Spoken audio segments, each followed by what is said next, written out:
Breaking news చూస్తున్నారు. హైదరాబాద్ లో కాల్పుల కలకలం రేగింది. కోటి ఎస్బీఐ ఆఫీస్ ఏటీఎం సమీపంలో కాల్పులు చోటు చేసుకున్నాయి. ఏటీఎంలో 6 లక్షలు డిపాజిట్ చేసేందుకు వెళ్లాడు రషీద్ పై కాల్పులు జరిపి డబ్బులు ఎత్తుకు వెళ్లారు దుండగులు.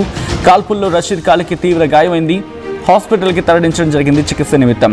సీసీటీవీ ఫుటేజ్ ఆధారంగా నిందితుల కోసం పోలీసులు ఇప్పుడు వెతుకుతున్నారు. ఆ విజువల్స్ మీరు చూడొచ్చు. పూర్తిగా అక్కడ ఆ ప్లేస్ని పోలీసులు తమ ఆధీనంలోకి తీసుకోవడం జరిగింది.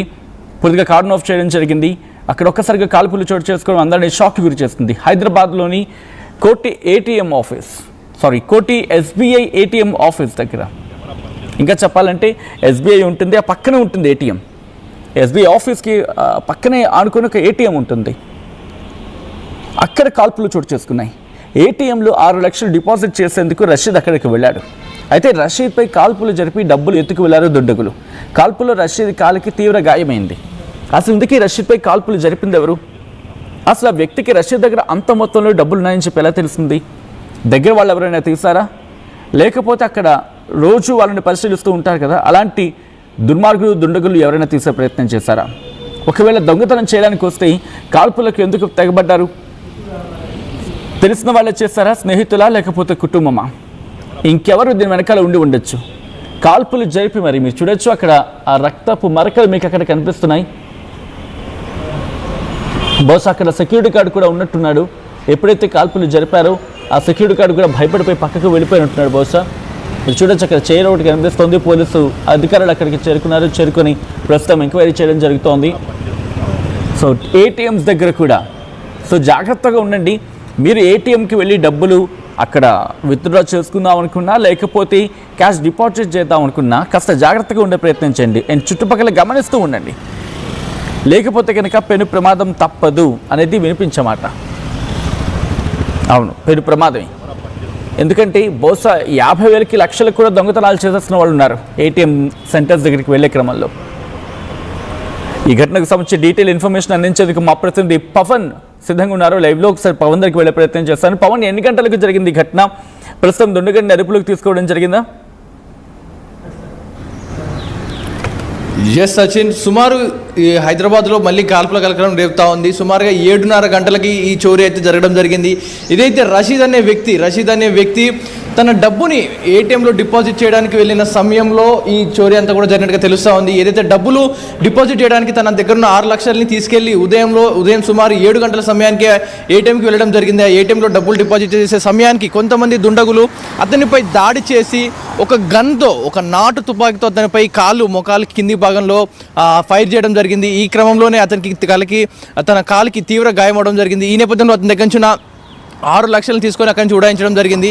ఈ నేపథ్యంలో కొన్ని ప్రశ్నలు అయితే తలెత్తుతా ఉన్నాయి. ఏవైతే ఆ రషీద్ అనే వ్యక్తి సుమారుగా 7 గంటల సమయానికి అంత తెల్లవారుజామున 6 లక్షల రూపాయలని డిపాజిట్ చేయడానికి ఎందుకు వెళ్ళాడు, అండ్ అదే సమయానికి దుండగులు దాడి చేశారు, ఇవంతా కూడా కొన్ని ప్రశాంతకంగా మారాయి. ఎందుకంటే 6 లక్షల రూపాయలని ఆ ఏటీఎంలో ఎవరు కూడా డిపాజిట్ చేయరు. ఎవరైనా ఉన్నా కదా బ్యాంకు వెళ్తారు, బ్యాంకులో డిపాజిట్ చేసుకొని రసీద్ తీసుకొని అందులో డిపాజిట్ చేసుకుంటూ ఉంటారు. కానీ ఈ నేపథ్యంలో రషీద్ 6 లక్షల రూపాయలు ఏటీఎంలోనే ఎందుకు పెట్టాల్సి వచ్చింది, ఏటీఎంలోకి ఎందుకు వెళ్ళాడు అన్నది క్వశ్చన్ అయితే రేజ్ అవుతా ఉంది. ఈ నేపథ్యంలో పోలీసులు ఈ కోణంలో కూడా దర్యాప్తు చేస్తూ ఉన్నారు. అండ్ మరొకటి, హైదరాబాద్లోకి ఈ గన్ కల్చర్ ఎలా వస్తూ ఉంది, ఈ గన్స్ని ఎంత అరకరుతా ఉన్నా కూడా ఈ నాటు తుపాకులు బీహార్ కానీ ఒడిశా, ఛత్తీస్గఢ్ డిసైడ్ వాడే ఈ నాటు తుపాకులు ఏవైతే ఉన్నాయో అవన్నీ కూడా హైదరాబాద్కి యథేచ్ఛగా వస్తూ ఉన్నాయి. చిన్నవాటికి పెద్దవాటికి ప్రతి విషయాన్ని కూడా ఈ గన్స్ తీసి ఏదో యూఎస్లో అమెరికాలో గన్ కాల్పుల్లాగా ఇండియాలో హైదరాబాద్లో కూడా అలాగే జరుగుతూ ఉన్నాయి. గన్ కాల్పులు ప్రతి విషయానికి గన్ ఫైరింగ్ చేస్తూ ఉన్నారు. మరి ఈ నేపథ్యంలో గన్స్ ఎలా వస్తున్నాయనే దానిపై పోలీసులు దర్యాప్తు చేస్తూ ఉన్నారు. అండ్ మోర్ ఓవర్ ఈ కేసుకు సంబంధించి 6 లక్షల రూపాయలు నగదు ఏదైతే చోరీ జరిగిందో, 6 లక్షల రూపాయలు చోరీ జరిగిందో దీనిపై పోలీసులు దర్యాప్తు చేస్తూ ఉన్నారు. అండ్ ఈ 6 లక్షల రూపాయలకు సంబంధించి ఈ విషయం దుండగులకు ఎలా తెలిసింది అంటే, ఇప్పుడు ఒకవేళ బ్యాంక్ నుంచి విత్డ్రా చేసుకొని బయటకు వస్తుంటే బయట నుంచి కాపు కాసి ఉండొచ్చు అనుకోవచ్చు. కానీ ఇక్కడ ఉదయం తెల్లవారుజామున 7 గంటలకి ఇంట్లోంచి బయలుదేరి ఏటీఎంకి వెళ్ళిన రషీద్కి దుండగులు ఫాలో అవుతూ ఏటీఎం వరకు వెళ్ళి అతనిపై కాల్పులు చేరిపి అతని దగ్గర 7 లక్షలు తీసుకున్నారంటే 6 లక్షలు తీసుకున్నారంటే ఈ గ్యాప్లో కూడా చేయొచ్చు కదా. ఈ గ్యాప్లో ఇంటి దగ్గర నుంచి ఏటీఎం వరకు వెళ్ళే గ్యాప్, ఈ సమయం కూడా ఉంది. ఈ గ్యాప్లో కూడా అతని దగ్గర దాడి చేయొచ్చు. కానీ ఏటీఎం వరకే వెళ్ళి అక్కడే గన్ కాల్పులు జరిపి ఎందుకు తీసుకున్నారనే కొన్ని ప్రశ్నలు తలెత్తా ఉన్నాయి. ప్రస్తుతానికి క్లూస్ టీమ్ ఏదైతే ఉందో దీనికి అక్కడున్న ఆనవాళ్ళని కూడా సేకరిస్తూ ఉన్నారు. ఆ బుల్లెట్కి సంబంధించిన నెంబర్స్ ఏవైతే ఉన్నాయో అవి వాటిని ట్రేస్ చేసే ప్రయత్నం అయితే చేస్తూ ఉన్నారు. ఆ బుల్లెట్స్ అన్ని కూడా నాటు తుపాకీ అన్నట్టుగా చెప్తా ఉన్నారు పోలీసులు. అండ్ అదేవిధంగా అక్కడున్న సీసీటీవీ ఫుటేజ్, మెయిన్గా సీసీటీవీ ఫుటేజ్ వెలికి తీసే ప్రయత్నం చేస్తూ ఉన్నారు. ఆ విజువల్లో ఉన్న వ్యక్తులు ఎవరైతే ఉన్నారో వారు కనుక ఐడెంటిఫై అయితే, సీసీటీవీ ఫుటేజ్ కనుక బయటకు వస్తే వితిన్ 24 అవర్స్లో వాళ్ళని పట్టుకుంటా ఉంటూ కూడా పోలీసులు చెప్తా ఉన్నారు. మరి ఈ కేసు సంబంధించి 2 కోణాలు అయితే బయటకు వస్తున్నాయి. ఒకటి గన్ ఫైరింగ్, సిటీలోకి గన్స్ వచ్చాయి పట్టపగలు తెల్లవారుజామున గన్ ఫైరింగ్ జరిగింది. అండ్ ఏటీఎం దగ్గర చోరీకి యత్నించారు, ఒక వ్యక్తిపై కాల్పులు జరిపారు, ఒక ప్రాణం తీయడానికైనా వెనకాడలేదు డబ్బు కోసం. ఇలాంటి 3 ఘటనలు, ఈ 3 కేసుల కింద పోలీసులు కేసు నమోదు చేసుకుని దర్యాప్తు చేసే ప్రయత్నం చేస్తూ ఉన్నారు.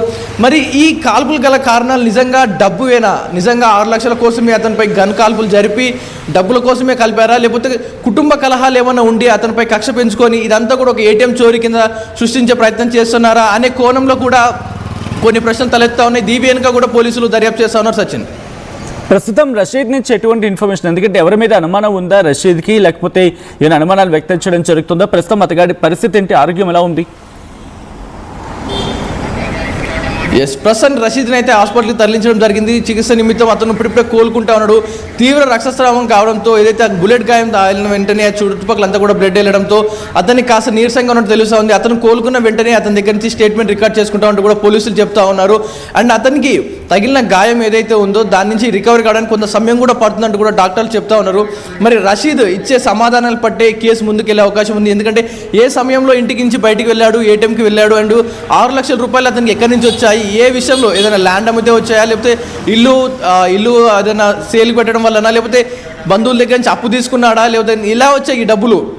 ఈ కోణంలో పోలీసులు క్వశ్చన్స్ చేసే అవకాశం ఉంది. పోలీసులు ఆ రషీద్ని ఇన్వెస్టిగేషన్ చేయడానికి మరికొన్ని గంటలు సమయం పట్టే అవకాశం ఉంది. ఎందుకంటే ఆ రక్తం తీవ్రంగా పోవడంతో అతను కాస్త వీక్గా ఉన్నట్టు తెలుస్తూ ఉంది. అతను కోలుకున్న వెంటనే రషీద్ దగ్గర నుంచి ఈ కీలక అంశాల దగ్గర నుంచి ఆన్సర్లు తీసుకున్న తర్వాత ఇన్వెస్టిగేషన్ ముందుకెళ్లే అవకాశం ఉంటే తెలుస్తోంది. సచిన్, ఆల్రైట్, మీరు లైన్లో ఉండే ప్రయత్నం చేయండి. పవన్, దీనికి సంబంధించి ఒకసారి డీటెయిల్స్ చెప్పే ప్రయత్నం చేస్తాను. విజువల్స్ మీరు చూడడం జరుగుతుంది. ప్రస్తుతం కోటిలోని ఎస్బీఐ బ్యాంక్ ఏటీఎం దగ్గర, అఫ్కోర్స్ అక్కడ బ్యాంక్ ఉంటుంది, బ్యాంక్ పక్కనే ఎస్బీఐ ఏటీఎం ఉంటుంది. అక్కడ కాల్పులు చోటు చేసుకున్నాయి. బ్యాంకులో డబ్బులు వేసేందుకా లేకపోతే తీసేందుకా? Interesting discussion. ఏటీఎంలో 6 లక్షలు డిపాజిట్ చేసేందుకు వెళ్ళాడు రషీద్. 6 లక్షలు ఎలా డిపాజిట్ చేస్తాడు, ఈ డౌట్ వస్తూ ఉంటుంది. సో ఇక్కడ ఒక సాధ్యం ఉన్న అంశం ఏంటంటే 6 అకౌంట్స్కి బహుశా లక్ష 6 లక్షలు చేసే అవకాశం ఉంటుంది. లేకపోతే ఇంకా ఇంకేమైనా కారణాలు ఉన్నాయా, లేకపోతే అక్కడికి వచ్చిన క్రమంలో ఒక్కసారిగా గమనించిన వ్యక్తి దాడికి పాల్పడ్డా అనేది ఇప్పుడు వినిపించే మాట. ఈ కథనం మిమ్మల్ని కాస్త కలవరపరచచ్చు. అయితే మిమ్మల్ని కలవరపడి గురి చేయడం ఆర్టీవీ ఉద్దేశం కాదు. కానీ ఇటువంటి కథనాలు చూసినప్పుడు కాస్త కలవరపడి గురే అవకాశం ఉంటుంది. కాబట్టి దీనికి సంబంధించిన జాగ్రత్తలు తీసుకోవాలని ఆర్టీవీ సూచించడం జరుగుతుంది. This is a distressing content video description is highly advised. ఒక్కసారి ఆ దృశ్యాలు చూద్దాం.